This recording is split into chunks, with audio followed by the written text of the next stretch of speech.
10 citations d'un chef Sioux qui vous feront tout remettre en question sur notre société. Luther Standing Bear.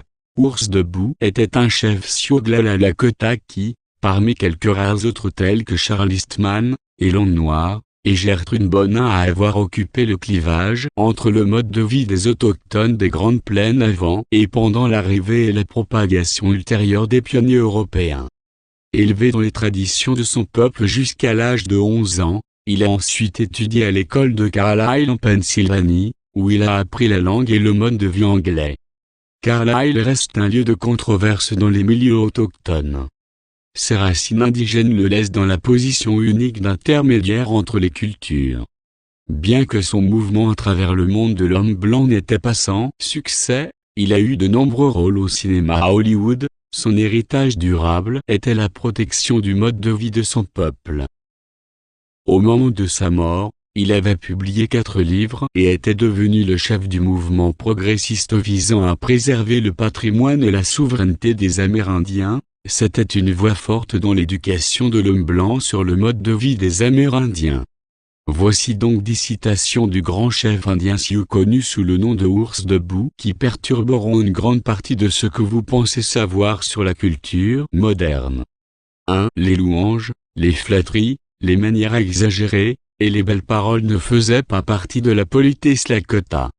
Les manières exagérées étaient considérées comme de la mauvaise foi, et ceux qui parlaient constamment étaient considérés comme impolis et irréfléchis. La conversation n'a jamais commencé tout de suite, ou précipitamment. 2. On enseignait aux enfants que la vraie politesse devait être définie par des actions plutôt que des mots. Ils n'ont jamais été autorisés à passer entre le feu et la personne âgée ou un visiteur, à parler alors que d'autres parlaient, ou à se moquer d'une personne infirme ou défigurée. Si un enfant essayait de le faire sans réfléchir, un parent le remettait immédiatement dans le droit chemin avec une voix calme.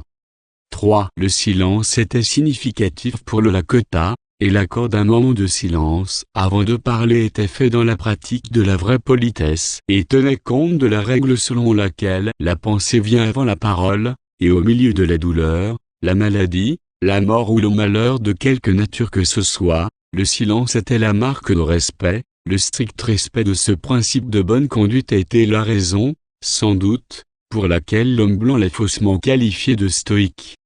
On l'a jugé bête, stupide, indifférent et insensible. 4. Les vastes plaines ouvertes, les belles collines qui ondulent et les ruisseaux qui serpentent n'étaient pas sauvages à nos yeux.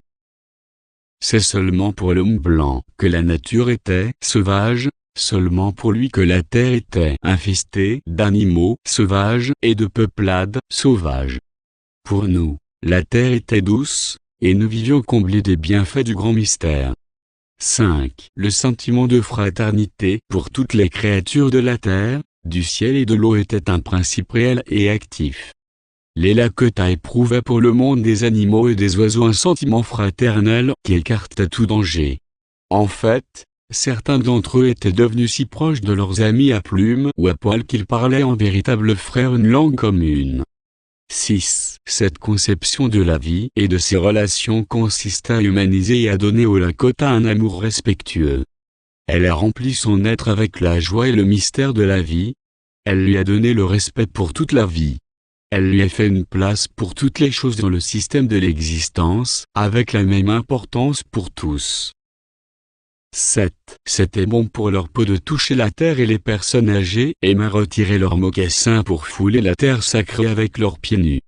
Leurs tipis étaient bâtis sur la terre et leurs autels étaient faits de terre. Les oiseaux qui volaient dans l'air venaient se reposer sur la terre, qui est le lieu de repos final de toutes les choses qui vivent et croissent. Le sol apaisait, fortifiait, purifiait et guérissait. C'est pourquoi le vieil Indien continue à s'asseoir sur la terre au lieu de se redresser et de s'éloigner de ce qui lui donne la force vitale. Le fait d'être assis ou couché sur le sol lui permet de penser plus profondément et de sentir avec plus d'intensité. Il entrevoit plus clairement les mystères de la vie et se rapproche fraternellement des autres existences qui l'entourent. 8. Tout possédait une personnalité, seule la forme différait de nous.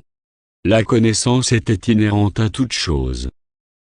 Le monde était une bibliothèque et ses livres étaient les pierres, les feuilles, l'herbe, les ruisseaux, et les oiseaux et les animaux qui ont partagé, aussi bien avec nous, les tempêtes et les bénédictions de la terre.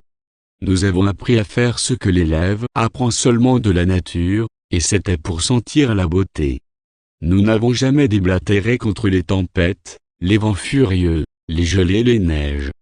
Donc tout ce qui vient, nous devons le régler nous-mêmes avec plus d'efforts et d'énergie, mais sans se plaindre. 9. Le vieux Lakota était un sage. Il savait que le cœur de l'homme éloigné de la nature devient dur. Il savait que l'oubli du respect dû à tout ce qui pousse et à ce qui vit amène également à ne plus respecter l'homme. Aussi maintenait-il les jeunes sous la douce influence de la nature. 10. On m'a imposé la civilisation, et cela n'a pas ajouté de connaissance à mon amour incorruptible de la vérité, de l'honnêteté et de la générosité.